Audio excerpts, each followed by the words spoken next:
নমস্কার। আজ 15ই আগস্ট স্বাধীনতা দিবস। আমাদের দেশ স্বাধীন হয়েছে অনেক অনেক বছর হলো। 77 পেরিয়ে 78-এ পা দিয়েছে আমাদের দেশ স্বাধীন হওয়া। তো আমরা কি সত্যি স্বাধীন? আমাদের দেশটা কি সত্যি স্বাধীন হয়েছে, নাকি শুধুমাত্র স্বাধীন হয়েছে ইংরেজদের হাত থেকে?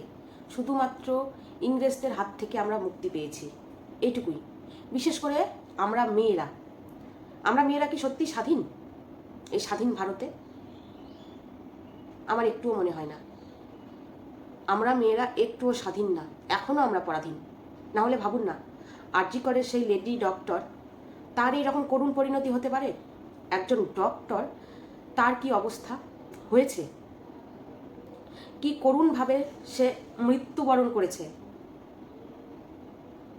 যেটা শুনলে গায়ের লোম দাঁড়িয়ে যায়। আমাদের মেয়েদের স্বাধীনতা আছে? সেই ডক্টর তাও তার নিজের হসপিটালেই ওই রকম ভয়ঙ্কর ব্যাপারের শিকার হয়েছে। তাহলে আমরা সাধারণ মেয়েরা, মধ্যবিত্ত পরিবারের মেয়েরা, নিম্নবিত্ত পরিবারের মেয়েরা, তাহলে আমাদের কি অবস্থা হতে পারে ভবিষ্যতে, বা এখনো হয়ে যাচ্ছে? কতগুলো প্রকাশ পাচ্ছে, কতগুলো প্রকাশ পাচ্ছে না, কত তো প্রকাশই পায় না।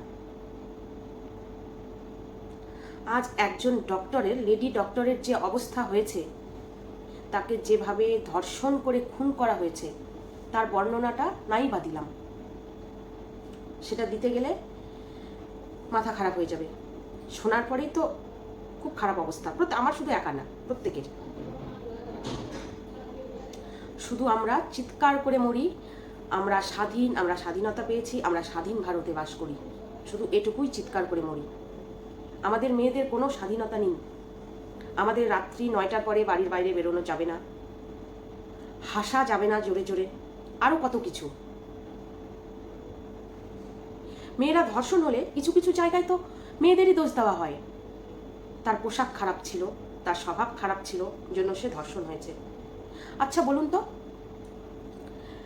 মেয়েদের 3 বছরের একটা শিশু থেকে শুরু করে 90 বছরের একটা বৃদ্ধা অবধি তার কোনো স্বাধীনতা আছে?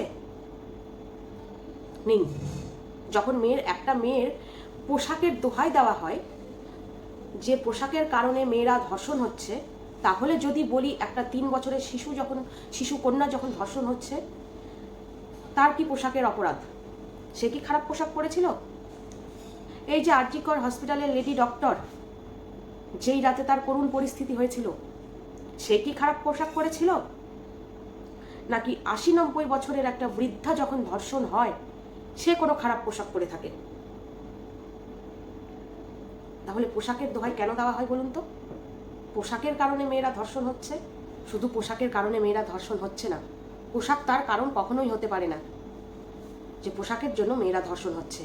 তাহলে 3 বছরের একটা শিশু, 80-90 বছরের একটা বৃদ্ধা, একটা লেডি ডক্টর কখনোই ধর্ষণ হতো না। শুধু ধর্ষণ না, তাকে নৃশংসভাবে তাদের হত্যা করা হয়, ধর্ষণের পরে। আমার নিজের একটা পুত্র সন্তান আছে, একটা কন্যা সন্তান আছে। থেকে থেকে ভাবি, কন্যা সন্তানটাকে সেফভাবে বড় করতে পারবো তো? পুত্র সন্তানটাকে সঠিক শিক্ষা দিতে পারবো তো? থেকে থেকে ভাবি না, সবসময় ভাবি এটা। কত কত পরিবারে শেখানো হয়, তুমি মেয়ে, তোমার রাত্রিবেলা বেরোনো যাবে না, সবার সাথে কথা বলা যাবে না, হাসা যাবে না। মেয়েকে শুধুমাত্র এই শিক্ষা না দিয়ে, বাড়ির মেয়েকে শুধুমাত্র এই শিক্ষাটা না দিয়ে, বাড়ির যে ছোট শিশুপুত্র আছে, তাকে যদি শেখানো যায়, তুমি একটা মেয়েকে সম্মান করো, সম্মানের চোখে দেখো, তাকে রেসপেক্ট করো, তার বিপদে পাশে দাঁড়াও, অসহায় দুঃখ দরিদ্র লোকের পাশে দাঁড়াও, তাদের কষ্ট দেখলে যেন তোমারও কষ্ট হয়, এইভাবে যদি তাকে বড় করা যায়, শিক্ষা দেওয়া যায়, তাহলে আমাদের দেশের মেয়েদের কোনো ভয় থাকবে না যে তাকে ধর্ষণ হতে হবে, তাকে খুন হতে হবে। বা আমাদের ছোটবেলা থেকে সেই মেয়েকে শিক্ষা দিতে হবে না যে তুমি জোরে হাসবে না, কোনো ইচ্ছে মতো পোশাক পরতে পারবে না, তুমি রাত্রিবেলা বাইরে বেরোতে পারবে না, এই শিক্ষাটা দিতে হবে না। যদি ছোট থেকে বাড়ির শিশুপুত্রকে সেই শিক্ষাটা দিয়ে বড় করি, আমার ছেলে খুব ছোট, 9 বছর বয়স, তবে খুব ছোট্টবেলা থেকে আমি তাকে এটা শিখিয়েছি, জোর গলায় বলতে পারি, মেয়েদের রেসপেক্ট করবে, মেয়েদের সম্মান দেবে, এই দুটো শিখিয়েছি। মেয়েদের রেসপেক্ট করবে, মেয়েদের সম্মান দেবে। জানি না সে কতটুকু শিখতে পেরেছে, 9 বছর বয়স তো, কতটুকু শিখতে পেরেছে জানি না, তবে আরও দিন যাবে, বছর যাবে, সেটা আরও ভালোভাবে বোঝানোর চেষ্টা করব, শেখানোর চেষ্টা করব। 9 বছর বয়স, এর থেকে বেশি কিছু শেখাতে পারি না, তার শেখার মতো বয়সটা এখনো হয়নি আরও বিস্তারিতভাবে শেখানোর, তাই না বলুন?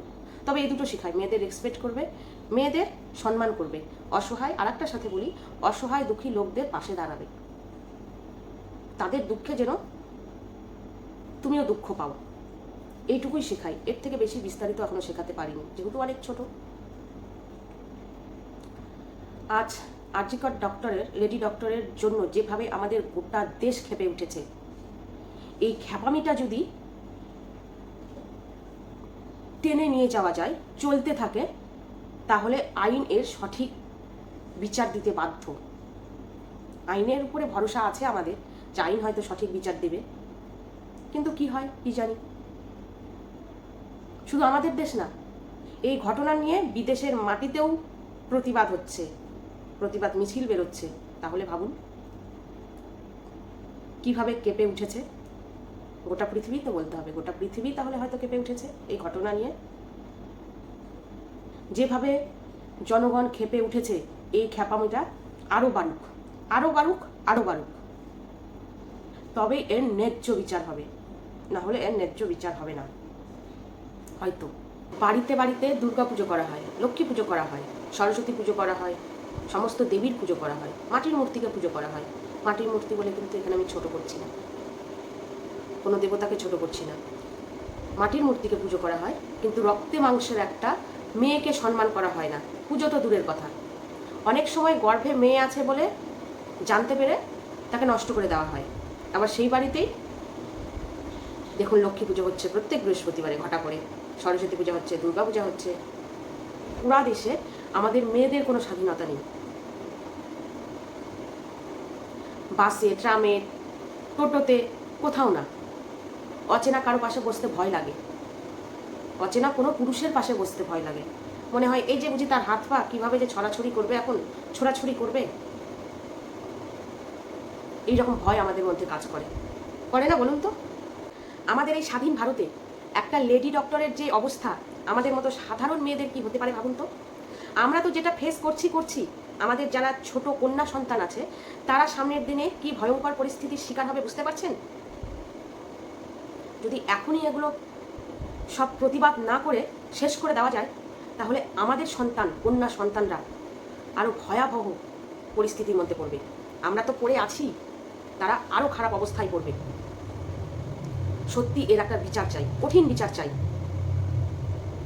যেন আর কোনো মেয়েকে অসম্মান করার আগে পুরুষরা ভাবে যে আমাদের এই কঠিন পরিস্থিতিটা হতে পারে একটা মেয়েকে অসম্মান করতে গেলে। এমন একটা কঠিন শাস্তি চাই। আমার নিজের কন্যা সন্তান আছে, বললাম যে খুব ছোটো, সে ভীষণ ছোটো, অনেক ছোটো, সে তার জন্য ভয় হয়। কি জানি সে সামনে কি দিন দেখবে, এই রকম মনে হয়। যেখানে একটা ডক্টর সেফ না, একটা লেডি ডক্টর সেফ না,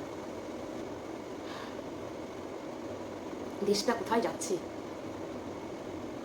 কি পরিস্থিতির সম্মুখীন হচ্ছি আমরা। এক একবার এক এক রকম পরিস্থিতির সম্মুখীন, আর এক একবার এক এক রকম সম্মুখীন হলেও বেশিরভাগটা মেয়েরাই ফেস করে। শুধু চিৎকার করি মেয়েরা স্বাধীন, আমাদের দেশে মেয়েরা স্বাধীন, মেয়েরা ইচ্ছে মতো সব কিছু করতে পারে, সব রকম কিছু করতে পারে। একদম ভুল, একদম ভুল। মেয়েরা স্বাধীন মতো কিচ্ছু করতে পারে না, কিচ্ছু না। তার হাতে পায়ে শিকল দিয়ে বাঁধা, মেয়েদের শিকল দিয়ে বাঁধা। আর বেশি কিছু বলছি না, তবে এটুকুই বলবো, বিচার চাই। 14ই আগস্ট রাত্রিবেলায় মেয়েরা যেভাবে নেমে প্রতিবাদ করেছে, শুধু মেয়েরা না, যেভাবে মানুষজন নেমে প্রতিবাদ করেছে, সেই প্রতিবাদের যেন মান রাখা হয়, আইন যেন তার মান রাখে, এটুকুই আশা করব। তবে চলুন, ভিডিওটা এখানেই শেষ করছি। বলতে পারছি না সবাই ভালো থাকবেন, সুস্থ থাকবেন, এটা বলতে দ্বিধাবোধ হচ্ছে, খুব দ্বিধাবোধ হচ্ছে। সবাই ভালো থাকবেন, সুস্থ থাকবেন, এই কথাটা বলতে দ্বিধাবোধ হচ্ছে। এই মুহূর্তে কেউ ভালো নেই, কেউ ভালো নেই, মানসিক দিক থেকে কেউ সুস্থও নেই। তবুও বলছি সবাই ভালো থাকবেন, সুস্থ থাকবেন। আজকের মতো এখানেই শেষ করছি ভিডিওটা।